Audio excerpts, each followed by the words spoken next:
I welcome you back again. As you remember, on our previous session, we are discussing about the consulting process. What are the key stages that are involved in the consulting assignment? Number one is the purpose of consulting. Number one is achieving organizational purposes and objectives. That's the core. In the end of the day, we need to realize the mission and vision of the organization as consultant and work toward that direction. Number two is solving management and business problems. Number three is identifying and seizing new opportunities. Number four is to enhance learning. And last one is implementation of change. Now, for purpose of this discussion this afternoon, understand that we are talking about consulting process, that is traditional approach to consulting. We shall go to other better view of this as we go through this lecture. To start with, let's try to see about something which you call it achieving the organizational purposes and objective. And we say the goal of organization are many, such as leadership, taking competitive advantage, customer satisfaction, achieving total quality and productivity, corporate excellence, high performance profitability, improve business results and effectiveness and growth. So there's so many broad goals organizations might have, but also there are different purposes depending on whether the company is a commercial enterprise, a government institution, public service, or social organization. Despite the different goals, the common denominator of consulting is that it should add value to the client organization. And this value should be tangible and measurable contribution to achieving the client principal purposes. Consultants need to be aware with the methodological hydra that grows two heads for everyone cut off. That is, whenever change is needed, then improve from where the customer was or the client was. The solution we develop are often rapidly overwhelmed by the new problems. So you must be ahead some steps to support the client achieve the better results from your consulting assignment. We say sometimes management operate without any perspective, goal, or sense of direction, particularly the small and medium-sized companies. I've been in a situation whereby the company is a family-owned.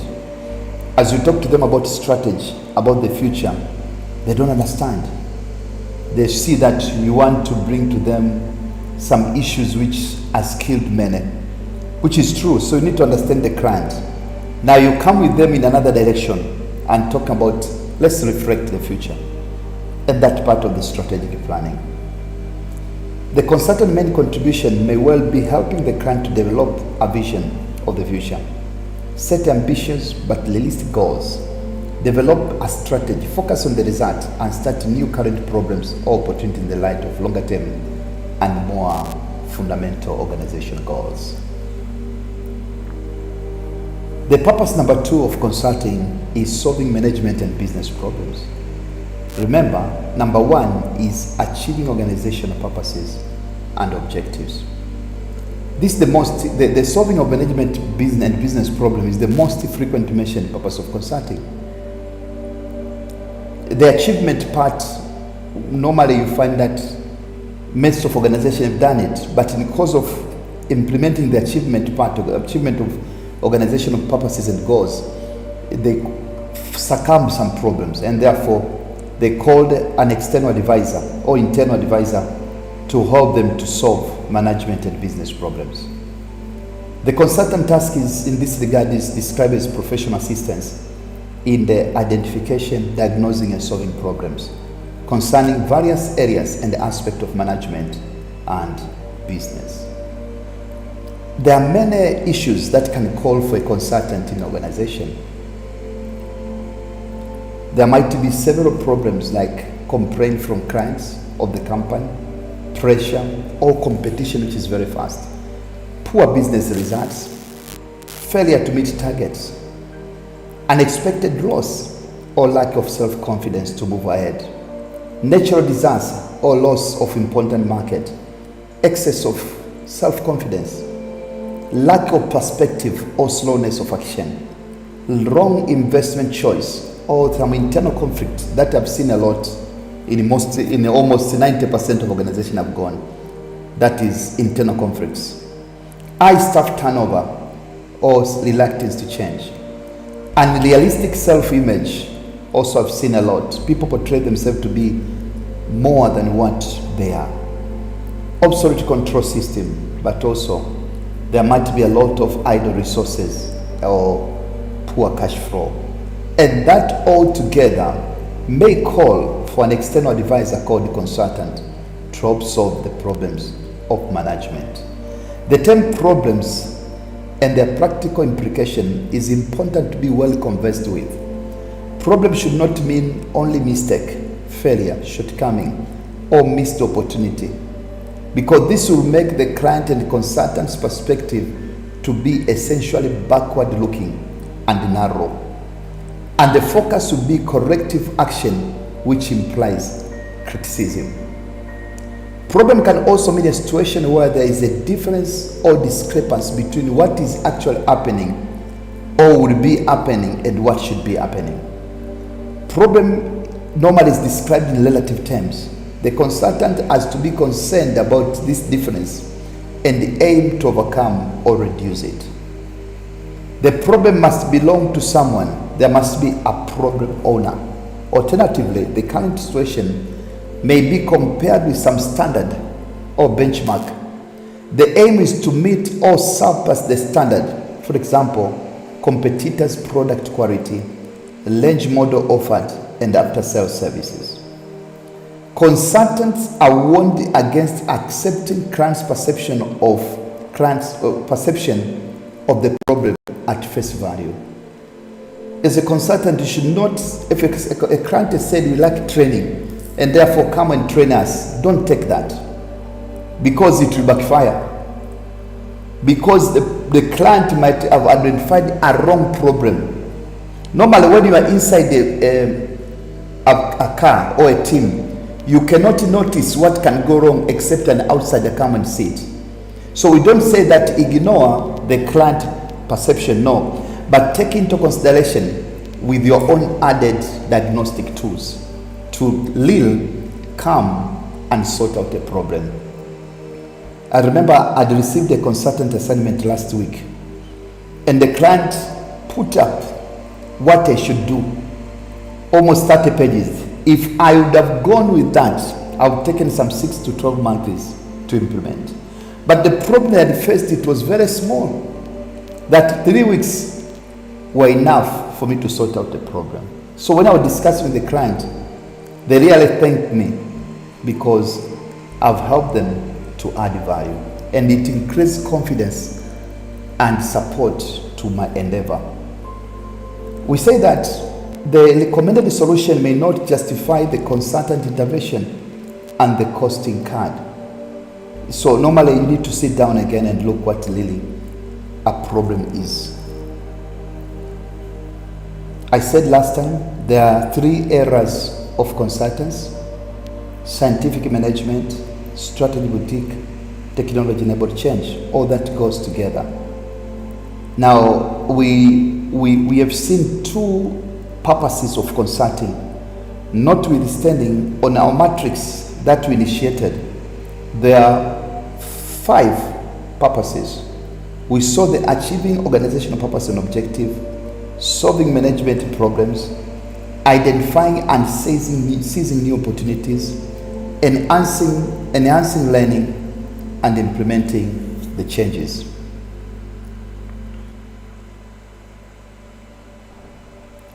So as we proceed, we can have some few recaps on the consultants, on the meaning of consultants, as we go back to the purposes of management consultancy because of this lecture. Let's try to think. It's a food for thought. Is consultants a profession or an industry? And the question which I see most of you are trying to ask is, what is a profession and what is an industry? Typically, there are various schools of thought as to whether consultants is a profession or industry. One of them was Stanley Eyman, one of the scholars, who questioned as to whether consultants could lightly call themselves a profession, and set out to see if management consultants conforms to the criteria of professional conduct. Brian Locke claimed that consultants is an industry because the service it needs to provide to the client are much broader than a personal service can offer. But Vernon Elias argued that consultants has become almost industrialized in terms of its scale and its marketing. The trend toward doing implementation work of client has broadened consultants away from traditional law as a profession, as someone who just offers advice, and then too the shift from the view that consultants should be paid by the hours regardless of their output to the view that consultant pay should be oriented a bit more toward the value of what they can do. This is a departure from conventional role of the professional. There are enduring attributes to the consultants: a sense of independence, of objectivity, and doing what is best to the client. Despite the independence being questioned due to continuing relation with their clients, but still consultants is a profession. Now, to conclude the subject matter based on the foregoing argument, we say consultants is a profession as well as industry because it conforms to the professional conduct, and the industry not necessarily conforms to the professional conduct. What are the characteristics of a profession to distinguish it from the industry? A professional is concerned with the board of established knowledge. It involves the training of recruits in this knowledge. That's what we are doing now. It implies a concern with extending this knowledge. It demands a sense of responsibility towards the client. Now, those four characteristics, they make a consultant to be a profession. So is a consultant a professional? The problem that consultants training is still conducted on an ad hoc basis. Little attention is paid to the professional development. Most of consultants do have a sense of responsibility toward the client, but this is sometimes tempered with conflict of interest, especially in the information technology sector. In order to transform consultants into a respectable profession, there are a number of procedures and institutions that are necessary. Number one, a satisfactory registration procedure for both experienced and apprentice consultants. The protection by law of the term consultant. A system of training and examination. A disciplinary body. A professional job journal. A professional training college. And from that regard, in some countries like America, Institute of Management Consultants was established in 1998. And it's now recognized industry. There is a journal that is called Management Consultants. Membership is voluntary. Training and training institutions are being established. So consultants is said to become more a profession than an industry. And that's why we are developing the consulting profession as part of this training. So that was a food for thought. But that goes further with the origin of management consultants. Mostly it comes from Anglo-American. The industry was founded by pioneers in USA in late 19th and 20th century, and by building management thinkers and business from UK in 1920s onwards. The first management consultants came into being between 1870 and 1914 in the USA. The main role was to help manufacturing companies to become more productive and more efficient. There were no called management consultants by then. No one would have known what the term meant, but they were called industrial engineers. Among the early pioneers were Charles Sampson, Frederick Taylor, Frank and Lillian Gilbert, Arthur DeLitto, and Edward Booz.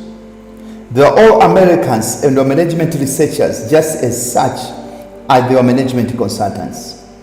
Frederick Taylor was called the father of scientific management.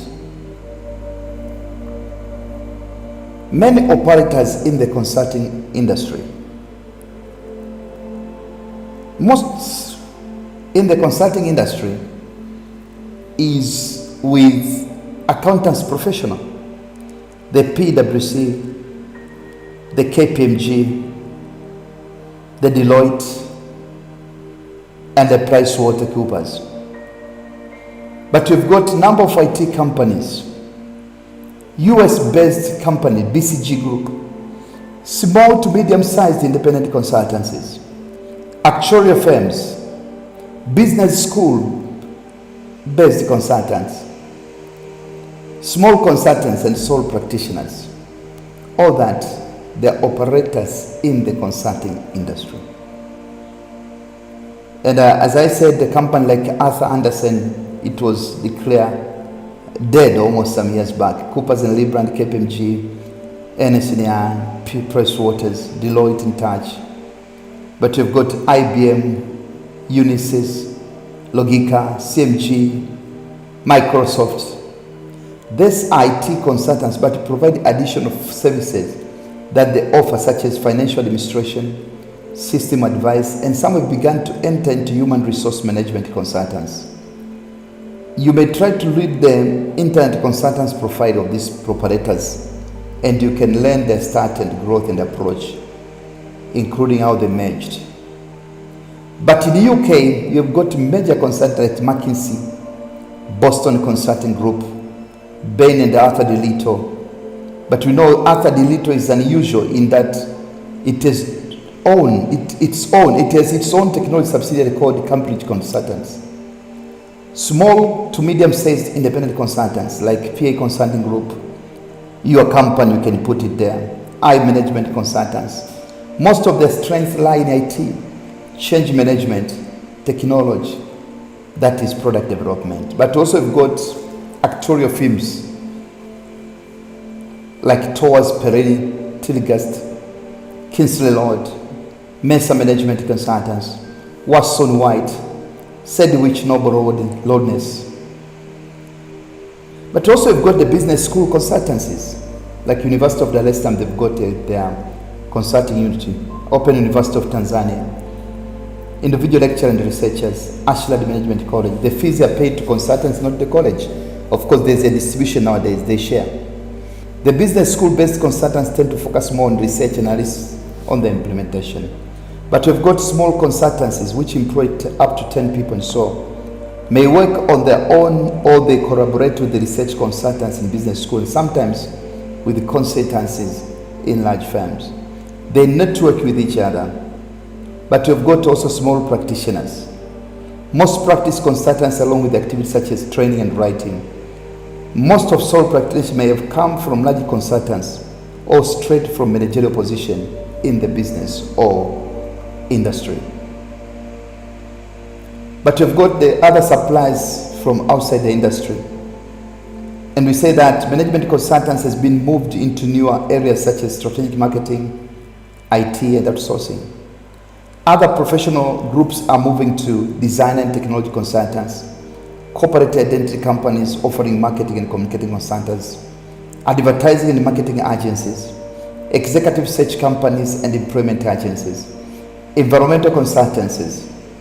Therefore, consulting industry has rules, boundaries, and the market for consultants is much bigger than generally assumed. For example, IT takes 31% of the industry. Strategy development, corporate strategy, 12%. Business process engineering, 6%. Change management, 5%. Project management, 4%. Financial consultant, 3%. Product and service management, 3%. Other kind of consultants such as human resource management, marketing and communication, they take up to 36%. So the highest and leading one is IT consultancies. In different, they are providing IT solution. The second in line, the highest and leading is the so-called HRI, marketing and communication, and then followed by IT consulting, followed by corporate strategy. Now, as we are trying to give you this insight to you, please make sure that you think about yourself. What do you want to base on? Which industry do you want to apply with based on the role and capability you are developing for your future set? We've got major economic sectors for the consultants like financial services, utilities, local and central government. The main issues facing the industry, including in the consulting industry, they include differentiation, innovation, globalization, evolution, the management of innovation and information. Those are the critical issues that are facing the industry. So you need to be aware that. I know globalization is easy to recall. Innovation is a very big runner. Differentiation, that is to separate yourself, distinguish features. Evolution and the management of innovation and information. The above means consultants need to think through much more carefully what kind of client they take and what assignment they will do, so to provide good value to the client and good financial return to the consultants. If you try to look, the world market for management consultants is estimated at 80 billion, and Tanzania alone, US dollar, is about 40 million US dollar, and that is almost more than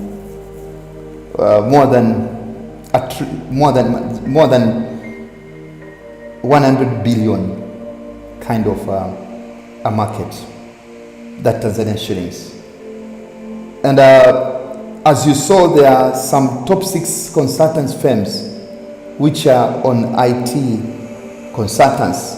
But before we go to know them, as we see that most of these even top big 4, they are dealing with IT consultancies. Now, before we move ahead trying to look on the institutions for management consultants, we try to get this food for thought as we break for 5 minutes. Outline the profiles of 6 consulting firms in Tanzania. So go to the internet and search for consulting firms in Tanzania in different areas. So please do this assignment as we'll be breaking for next 5 minutes, and then we'll continue with our lecture to cover other areas that are coming from there. And then from there, we shall come back and proceed. Thank you very much for your attention. So let's break for 5 minutes, and then we'll come back. Thank you.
Okay, so I welcome you back, and we are continuing with our lesson, and now we are trying to see or to answer a question, the profile of 6 consulting firms. So please continue with that, but expect you to have the PwC, PricewaterhouseCoopers, Ernst & Young, KPMG, Deloitte, and Touch.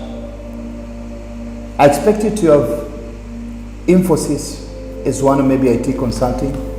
I expect you to have HLCT Tanzania, etc., etc. Those are the top companies that employ at least more than 20, 30 people onwards.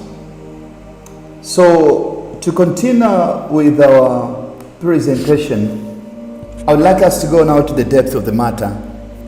And I would like us to understand some institutions that are established for management consulting industry.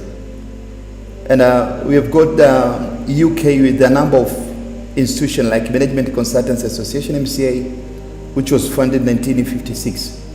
Institute of Management Consultants, UK, which was founded in almost 62 in America. As 4 grades of member, affiliate, associate, member, fellow, it has introduced the Certified Management Consultant as a benchmark for professional acceptance. It now intends to become Institute of Management Consultants, embracing wider constituents of stakeholders and the consultants process, that is client, government, school, and business. In Tanzania, we are establishing up an hybrid model, the so-called Institute of Management Consultants of Tanzania, which represent both the consultants firm and the individual interests. Now be careful, our focus is not on the consulting as a field. There is something called Tanzania Association of Consultants, which sometimes I don't know if it's still there. I've tried to search on the web, but it's not operational. It seems to be long gone, but I believe that to be revived. Its purpose was good, but now it was too broad, because you can't have consultants that is covering everything. And that's why we are focusing on the organizational development and change, that is management consultants. So our aim is not just to be broad on consultancy approach, but rather to focus much on the organizational processes and organizational strategies. And that's the purpose of Institute of Management Consultants in Tanzania. So you remember, before we went through some historical background of consultants as food for thought, we are on the topic called consulting processes. And that is how do you go about doing the consulting. And now to go to depths of this so that it can be better understood and ameliorated by the would-be consultancies. And we say that consulting involves a set of activities that a consultant and the client undertake to achieve the desired purpose and the change. The process has clear beginning, relationship is established and work start, and a very clear ending, the consultant finishes work. In the mid, there are a number of phases to help both consultant and client to be systematic and methodical, proceeding from phase to phase and from operation to operation.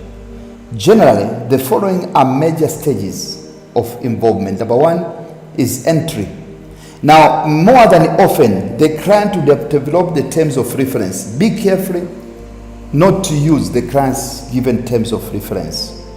Think ahead. Why? Because By consultant being able to derive terms of reference, it means perhaps what you're going to be advising them you know already, unless you know what their aim is. But conduct your own as a consultant diagnostic based on the TOLA given. And that's why normally the client will give you the terms of reference. A very important stage that any consultant should undertake is what we call the understanding of the scope and the work, whereby the client study the terms of reference, go through the literature, and they come up with a document to showcase of the understanding of the diagnostic of the essence the client want to solve. So number one is entry. Entry can go through the news media advert, whereby they shortlist the consultants. And the second stage is engagement. Now through the engagement, normally you see the diagnostic. And then we go to the action planning, whereby you showcase what's going to be happening from beginning to the end and in the middle of the process. And thereafter is implementation. And lastly is termination, when the report and action proposal is transmitted. And we've got another step which sometimes you may be called as a consultant to support the implementation. No, you need to safeguard. You need to create some safeguards so that you may not have the conflict of interest.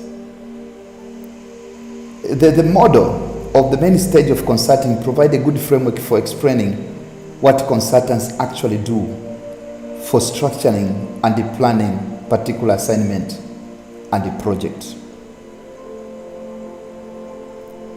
30 to 50% of consulting assignment include implementation.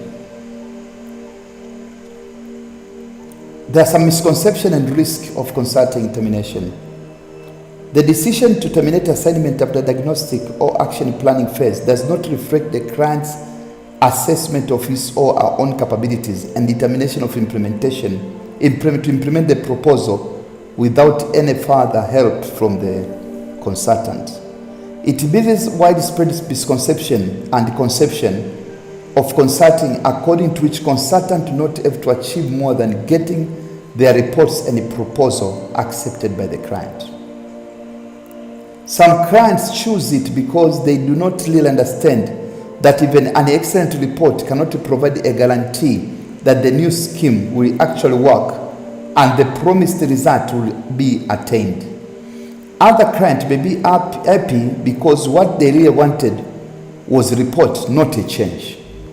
And that's where you find that a consultant does not have value for improvement of business process. So the following are the main phases of the consulting process. Phase number one is entry, whereby the first contact with the client, preliminary problem diagnostic, assignment planning, assignment proposal to the client, and then consulting contract. Sometimes the client might develop the terms of reference and give to the consultant. From there might be some preliminary problem diagnostic and planning. Then the consultant prepares an inception report soon after the consulting contract, before it goes to the in-depth diagnostic. An inception report, it is very important because it gives the view of the consultant understanding of the client problem. Normally, the terms of reference might be very poorly developed, and that I've seen it. I remember one of the assignments was given on the news, and we were invited to tender for training of our client on the supervisory skills. When I read the terms of reference, I knew there is a problem. They're not addressing the problem. Someone who developed the terms of reference actually just wanted training, and he believed that the problem of supervisory skill they have faced as an organization could be solved by supervisory training. But based on my understanding, it was not true. There was a very poor leadership skills. on the part of the client management team. So they have diagnosed the problem properly. When I explained to them about what they should be thinking of, they rejected my offer. So to me, someone rejecting the offer is not a big deal, because it's a matter of time. When you stick to your process and procedures, which are more professional, people come. It never went far. They came back because that problem, the training they provided does not work. So number one is entry. Number two is diagnostic. That is purpose analysis. You make a problem analysis. You find the fact, you correct the fact, you analyze the fact and synthesize, trying to deep through it, and you give feedback to the client. Step number three is action planning to solve that problem. You need to develop a solution. We have some models for developing solution, evaluating alternatives, proposal to the client, and the planning for implementation. And stage number four, you implement now to assist with implementation. Sometimes you may need to adjust your proposal and conduct training. And lastly is termination. And this I'm talking about external consultant, management consultant. But if it's internal, maybe that will be a continuous job. Whereby in termination, you've got evaluation, final report, setting commitments, plans for follow-up, and the so-called withdrawal. You need to think about many issues of consulting assignment. But before going to that, remember 5 stages: entry, diagnostic, action planning, implementation, and termination. Sometimes we call it EDA IT. EDA IT in a mnemonics for purpose of remembering. EDA IT. That is entry. D is for diagnosis. A for action planning. I for implementation, and T is for termination. Consulting assignment has different names. The different names you give to it. They are sometimes you call it an engagement. Sometimes you call it a case. Sometimes you call it a consultant. Sometimes you call it a project. Or sometimes you call it client accounts. Many issues must be agreed between the consultant and the client on the scope for the job to be done. These are the following. The following issues must be agreed. You need to agree with the client. Number one, the purpose must be clear. That is to be achieved. Number two, the level of expertise and type of expertise you're going to provide as a consultant must be clear. Number three, nature and the sequence of tasks to be undertaken by the consultant must also be well aligned. Number four, client's participation in the assignment must be known. Who in the client side will support this assignment? Number five, you need to talk about resource, the fees, and any other hand-to-hand or direct resource might be required. You need to provide a timetable showing when do you start, how do you go about until the end, depending on the key activities of the consulting assignment. But also must be a price to be paid, and lastly, any other conditions and terms that might be pertinent. We have got something called alternatives to a separate consulting assignment. If the work is of continuous nature or the company wants you to continue to support them, we're establishing something called retainer agreement. And this, I ask most of consultants to foster for this. If you find the company is positive, management is ready to learn, make sure that you've got a retainer agreement. This is an alternative to consulting covering the distinct task or set of tasks for the period of time. The client purchases in advance a certain amount of consultant's time. The nature and purpose of this work to be done are defined in general terms only and will be specified during each period covered by the contract. Collaboration extends over a long period of time using the cost-effective format. The client may use the consultant service for 2 days during the first week of every month to review jointly the general situation of the business, the problems and opportunities that have developed, and the key decisions that will have to be taken. or the agreement may define a more or less regular task for the consultant. For example, assisting management in preparing the board meetings without specifying in advance the time to be spent. So this is a retainer agreement, and we can provide you some samples as a student to join the institute, so you can use it for purpose of considering engaging some of the clients you have. And we've got different types of retainer agreement.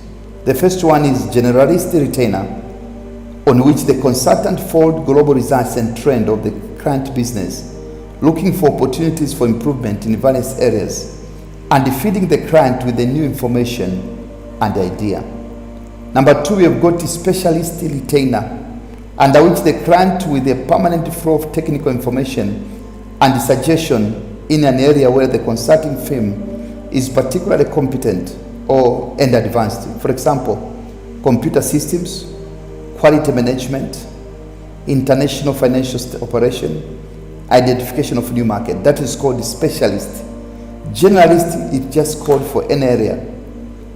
But also, alternatively, the consultant may use the framework agreement, where the consultant is contracted for a certain kind of service over the period of time. Normally, there is an agreement over fees, rates, and consultant profiles applicable to the whole contract. The negotiation and contracting procedure is thus simplified and accelerated. Consultant may be permanent member of various committees on boards, special advisors to top management, observers and advisors management at board meetings, taking faculty members and examiner, informal advisors acting as source of new ideas, and the sounding boards or personal counselors. That's part of the so-called retainer agreement.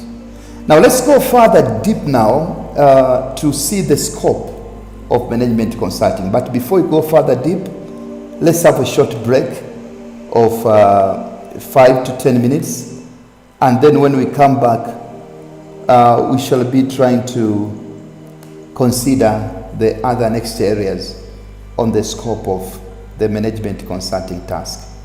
So we have some short kind of 5 minutes break, and then we shall revert back to continue with our presentation.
All right, thank you very much. Let's proceed with our presentation, and now let's talk about the scope of management consulting. Mind you, we say that there is a difference between a consultant and management consultant. A consultant is very wide and broad, but management consultant is focusing on the organization. There are terms that are called in court company's doctor. But consulting, or consultants in general, it can be wider, very wider. And that's why Institute of Management Consultants Tanzania is narrowing its scope, looking on management consulting with other international affiliation. So we say that consultants are advisors and they remain in this position except when they are recruited by clients to become temporary members of staff. Advisors have no authority to make a decision about client business, and their influence has limits. The assignment may be too short or understaffed to produce tangible results. The client may be unwilling to follow the advice given, and the staff may not collaborate. The resistance and inertia may be too strong, and the consultant may be unavailable for follow-up and debugging. Even the soundest advice alone cannot provide the absolute assurance that there will be tangible, measurable, and suitable or sustainable results. There is a growing tendency to use consultants for more than providing advice. Advice tend to be defined more and more loosely and liberally, and the consultants are increasingly viewed as assistants, helpers, service provider, or even service brokers who work with the client on various issues for as long as necessary to make sure that tangible and measurable results are achieved. Consultants' remuneration tend to be increasingly related to the results rather than time spent on providing advice.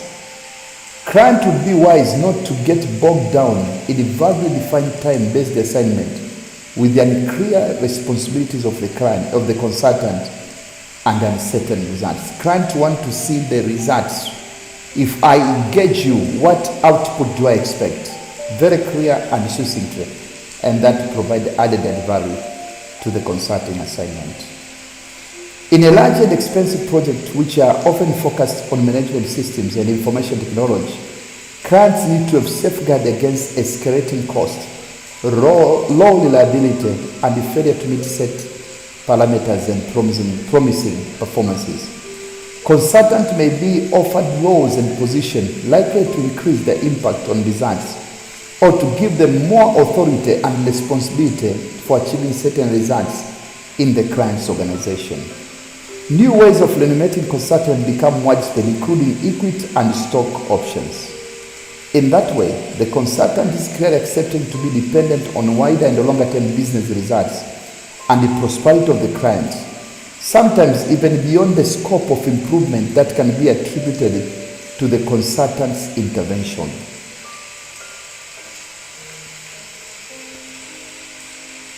Let's go now deep and cover something which you call it management consulting process. How do you go through and break through the thinking of the client? We say the consultant should always define the purpose and never the problem. Don't define a problem. You need to define a purpose. We say definition of a problem is critical to quality of the solution. Do not define the problems in terms of the origin and the cause in order to avoid the focus on who and what is to blame results into fruitless exercise. It can lead to staff frustration from taking initiative in order to avoid blame in the future. So don't focus to look deep on the problem. Focus on getting the solution out of the problem. Management consultants can achieve breakthrough for their client by focusing on a series of incremental larger purposes to be achieved. Now, what is a breakthrough? It provides more effective approach. It is not a step-by-step process, but involves 7 ways of thinking about the problem and the solution. So this is one of the tools that can help a consultant called breakthrough thinking, which has got 7 stages. Stage number 1, the uniqueness principle. Each problem is unique. The way you solved a problem last month to a client is not necessarily that this client, because it differs. May look similar, but is unique. Number 2 is purpose principle. Approach based on a particular context. Number 3, the solution after next principle. Innovation can be stimulated and the solution made more effective by working backward from ideal target solution. So you go from the final mark, you go backward to the problem where it is. This is called a solution after next principle. But also there is a system principle. Every problem is part of a large system's problems. Every problem is a part of large system problems. Not that the problem you see today is a problem, but rather there is a large system problem that is unique set there that must be considered. So principle number 1 is what we call the uniqueness principle. Number 2, purpose principle. That is a context based. Number 3, solution after next principle. And lastly is system principle. We have got 3 others that will be covered in our course of presentation of this training. Do we talk about management consulting, business consulting, or any other consulting? Traditionally, the scope of service of management consultants was confined to the functions, subjects, and problems regarded as part of management.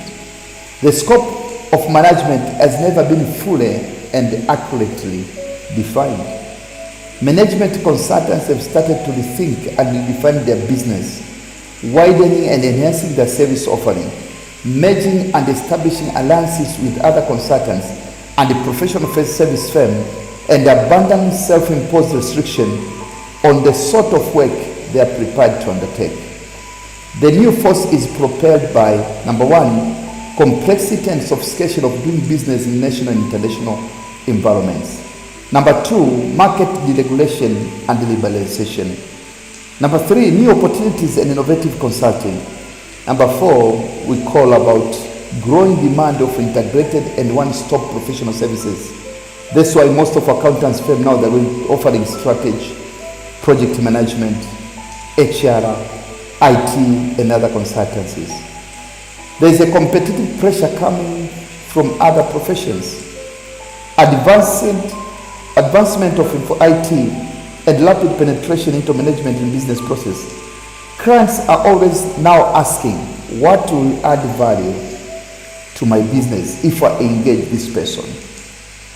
Some consultants have felt the need to stress that the field of activity is no longer management consulting, which is narrow and rigid defined, but let's call it business consulting than management consulting.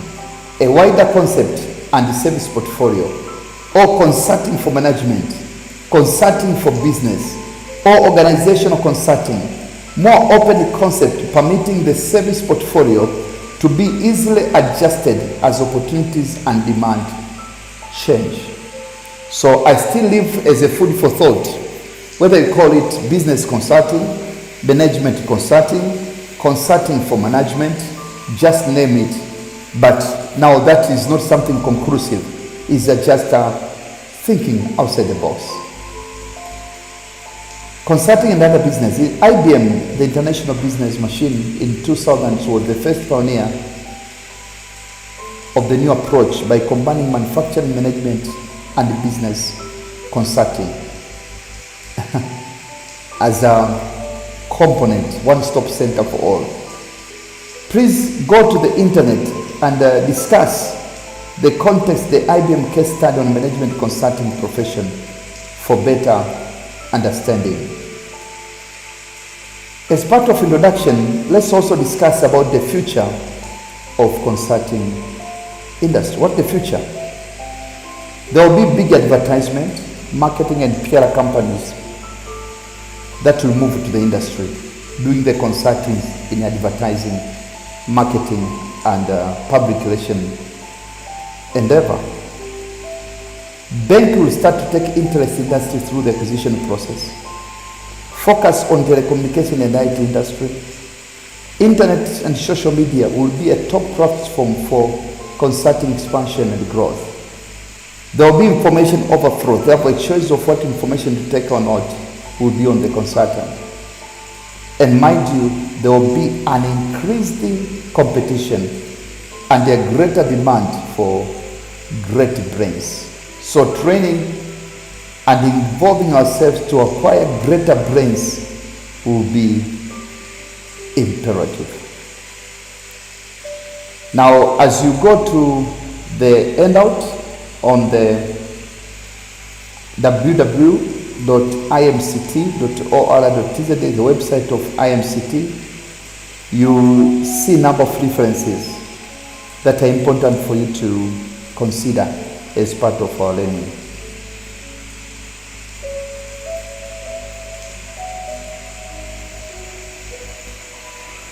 Let's see now the general board of knowledge in the so-called consulting process. Just as part of recap, we've said consultant is anyone giving advice or perform other services of professional or semi-professional nature in return for compensation.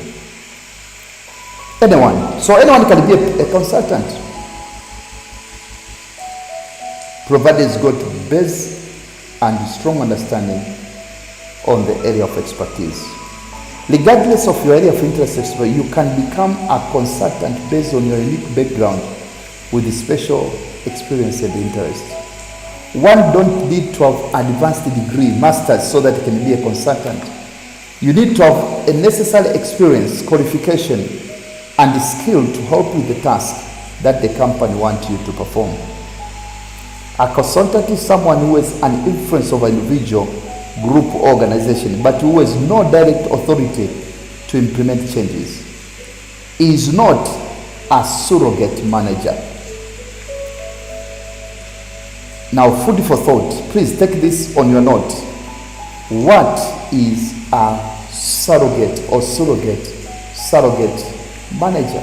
Go to the internet and bookworm the meaning of surrogate manager or manager. Consultancy is an incredible business. Why? Because you choose when to work and work at your best time. In consulting, you decide whom you wish to work and whom you don't. Do you want to make a big plunge into consulting? Don't take risk. Start by part-time after full-time jobs. You are not advised to quit your full-time job until you are fully ready and certain that you will be successful. Here I've met a number of people who, because of their indifference between themselves and their supervisors, they decided to quit the organization and set up a consulting firm. There are so many things to learn. So go slowly. No need to rush. You may plunge into a disaster and never rise again. So be patient. Put it slowly and grow with it. It's a very lucrative business, but be wise. Please read the student's handbook and document the differences between consultants and business. Handbook is available for all registered students in both soft copy and hard copy. So they order from the institute as you register being a student. What it takes to be a consultant. This is an example of one of the McKinsey, Mr. Ian Davis, the managing director by then. He said this, listen carefully. Our core vision and values have nourished McKinsey's success over the last 7 decades. Our commitment to our clients and to our people are at heart of everything we do. So one of the important components or feature or quality of being a good and best consultant is commitment to your client and commitment to your team. That should be part and parcel of who you are. There is an history of management consulting. As I said before, is a unique field of study. In 1890s, there was some Arthur DeLittle who talked about it. There is McKinsey and Company. We saw the CEO, Mr. Ian Davis, explaining about it. This company was the first management and strategy consultants. You may read on the internet number of their work. Founded by James McKinsey in 1926 in Chicago, it normally hires bright young MBAs. It is one of the companies that rose after World War II. It has developed a lot of tools for strategic management, including the Boston Consulting Group 1963. Bain and Company is another company focused on shareholders' wealth. That's typically for building up the capital wealth. But also there are firms with accountants and technology like PwC, IBM, and also we've got the niche consultants firm like, doing the corporate social responsibility. Please go to the student handbook and describe the evolution of management consulting. That's an assignment number 4. We shall correct them in the course of finishing lecture number 1 to number 3. There are different types of firms in the industry of consulting. Number 1 is accountants firms, large and non-accounting consultancies, small specialist boutiques. We've got gurus, people who are independent but who offers very pertinent approach to consulting, and we've got the independence. Now my question here for food for thought is, what is your interest on consulting business? What do you want to do? What is your area you want to specialize into? What the market for it? What is the level of consulting? So we've got a number of consultant services that are available in the market. You may specialize on strategy, HR, marketing, change, infotech, organizational design, process and operation. For example, myself, I am good at strategy, but also I am relatively good on process and operations, together with the so-called organizational design. But you cannot be good on everything, so automatically depends on your focus. You may put up a consulting firm with multi-skill, despite the fact you need to be careful with the chemistry of whom you're going to engage to be part of your team, and then share your acquaintanceship on different areas to make a difference. These are the list. Here it's a list of some of the main consultancies in the world who have got bigger money. Bain and Company, BCG, Boston Consulting Group, Deloitte and Touch, Ernst & Young, A.T. Kearney, KPMG, Arthur DeLittle, McKinsey & Company, Mercer, PricewaterhouseCoopers, etc., etc. Now please, I give you assignment. Use the internet and search for the 4 topmost companies and describe who are they and what are their characteristics. This is assignment number 4. Now normally with the consulting firm, you start as analyst. We call it junior staff. Then after some 3 years or 1 year, depending on your speed of understanding, you become a consultant. And then after developing for some 2 to 3 years again, you become a senior consultant. Normally a senior consultant should have at least 5 years experience if it's very fresh. But if it's not fresh, then at least 3 years. When I'm saying it's not very fresh, means he has been doing such assignment before. But if it's very fresh, to capture the culture and understanding, you need to have some 5 years. There is a business development managers after senior consultant. So if someone becomes business development managers after senior consultant, and then you've got the directors and partners. So a partner is highly ranked. But normally, unfortunately, when we start a consulting firm, we always become partners or directors, and then we recruit people. Unfortunately, we start from top down rather than starting from down up. But there's no time to growth. So sometimes we put up the business development managers, and then we start to recruit consultants depending on their ability and capability to deliver value to the client. So there are some of the qualities of great consultant. A consultant must have a very big IQ, intelligent quotient, very high, above 120. Otherwise, you want to go far. And you should have general business knowledge, in terms of general business knowledge, understanding of client context, and you should be a logical problem solver. But also you should have high emotional quotient. You should not be an emotional over emotion. You must create an environment of trust. You must be able to manage your team, group dynamics. But also you must know your emotion and the emotion of others. And lastly is what we call social content, whereby you must know yourself and also experience your own transformation journey. And everything you do, you should have a sense of vocation. Now, assignment number 6 is distinguish between IQ, EQ, and SQ. That is intelligent quotient, emotional quotient, and the social concept. And define your level. What's your level of IQ? Is it high, medium, or low? And you measure by using the checklist we given to you. For example, if it's IQ, general business knowledge, do you have, is it high, medium, or low? Understanding of client context, is it high, medium, or low? And then you may summarize to have the either high, medium, or low on each of the qualities that you have mentioned.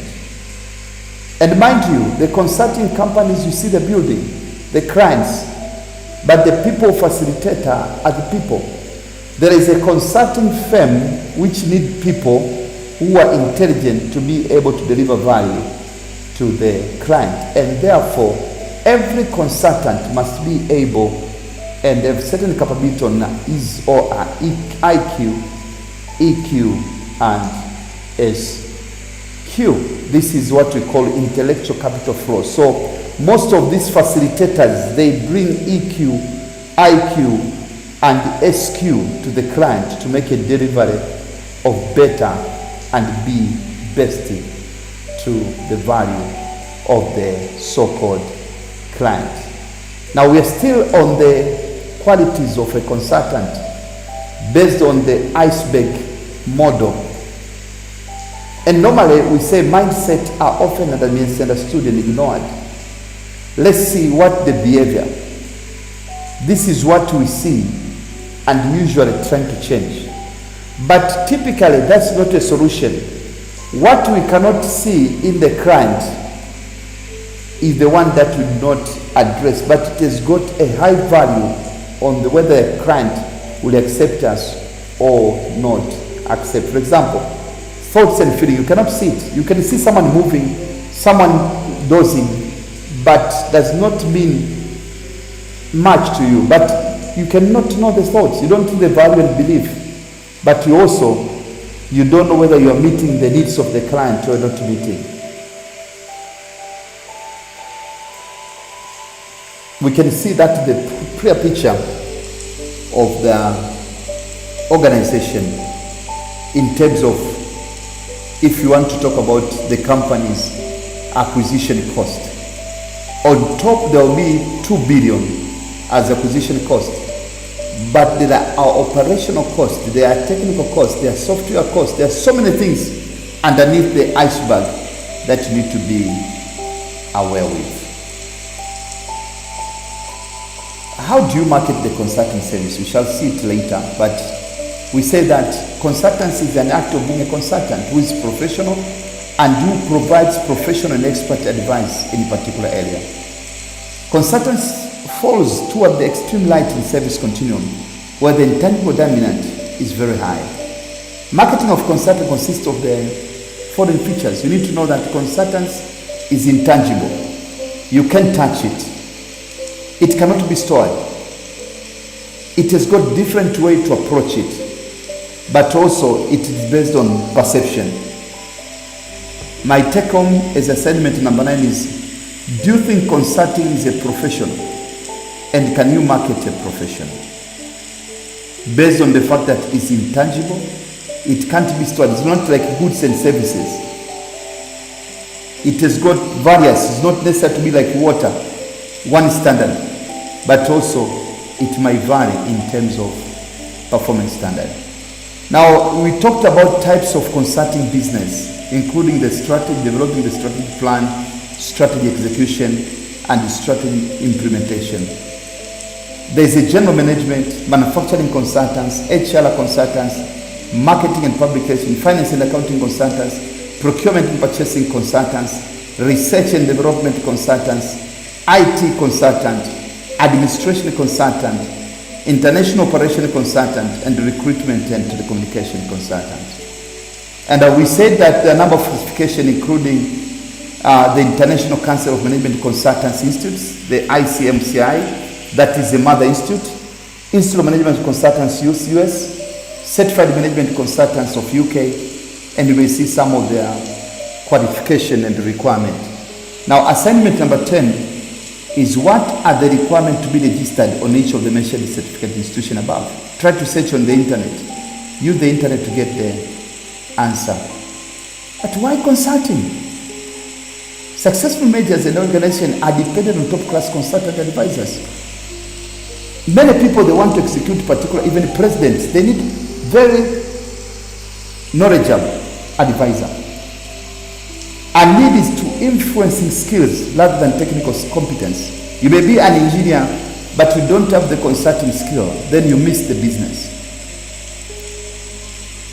Normally, a person can call for a consultant because there is lack of available personnel, or there is a need for an outside opinion. But also, there might be companies, they know the solution, but company politics cannot allow them to go. And I remember many times I've called to the assignment, they say, "Bwana, we want you to express this only problem. We know that this is a solution, but some of our members do not agree. So please address this and that." And that gives you a very important fact for you to deliver value to your consulting assignment. A need for improved sales, a need for capital, government regulation and compliance, need for maximum efficiency, and also someone with the ability to organize problem and find the solution. Mind you, consulting requires intellectual capital, which you've got. The human capital is knowledge, skills, and experience.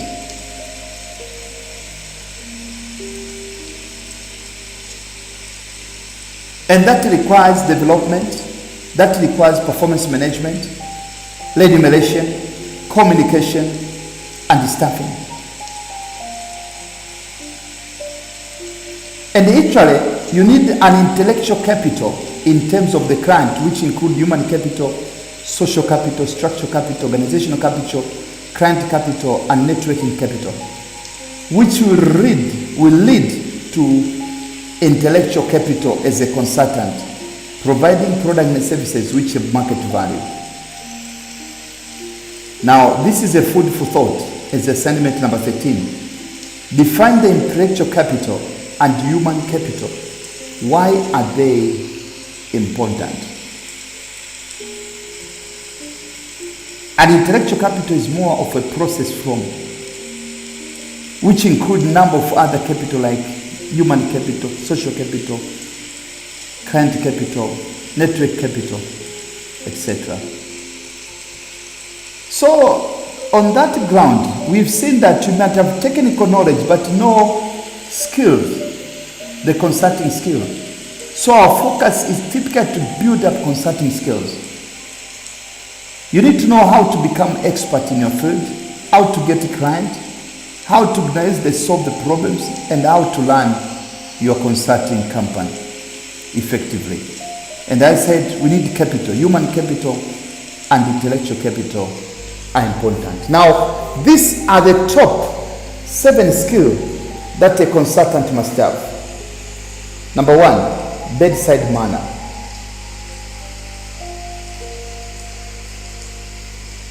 Now, when you talk about bedside manner, it's just like when you go to hospital. The way the doctors treat their patient is 50% towards, or contribute 50% towards the healing of the sick person. A well-treated person is more confident and his immune system are highly boosted. But poor bedside manner, poor treatment of the patient will lead into more problems to the challenges. So as a consultant, you need to learn something called bedside manner. That is, how do you behave on a sick person bedside? You need to be patient, you need to be attentive, you need to be comfortable, you need to be confident. Number 2, ability to diagnose problems, problem-solving skills. We shall talk to it later. Not only to diagnose problem, but also you should be a problem solver and get a solution. Technical expertise and knowledge. You need communication skills, marketing and selling ability, but also need some management skills. We shall go through each in course of our coverage next time. So my food for thought is assignment number 15. Describe each of management skill and what do you need to have them?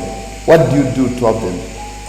Describe bedside manner, ability to diagnose problem, ability to find a solution, technical expertise and knowledge, communication skills, marketing and selling ability, and management skill. Then so you're supposed to write short notes on that and then trying to explain what you need to do to have them. So this makes an end of our lecture today. That is, we called fingertip management consulting skills. Today we have defined what is consulting, management consulting, consultants and consulting, and who are we? We are talking about management consulting, where we are dealing with organization. We have seen the process of consulting, what are the steps involved.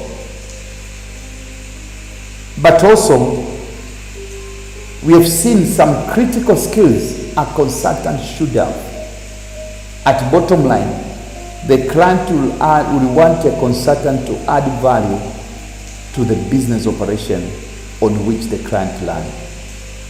So till next time, let's end it for today. And next time we start on techniques for best consulting services. What kind of techniques that are used for best consulting services. So please, on your notebook, ensure that every assignment has the answer. We need to mean what we are learning and learn what we mean. So to save your time and to better understand it, you need to have answers to every question we've devoted to you. Once again, thank you very much for your time. It has been an interesting time together. And till we go for our second next session on lecture number 3 on module 1 to 3, please make sure that you don't miss. Thank you very much and see you next weekend. Bye. God bless you. Thank you.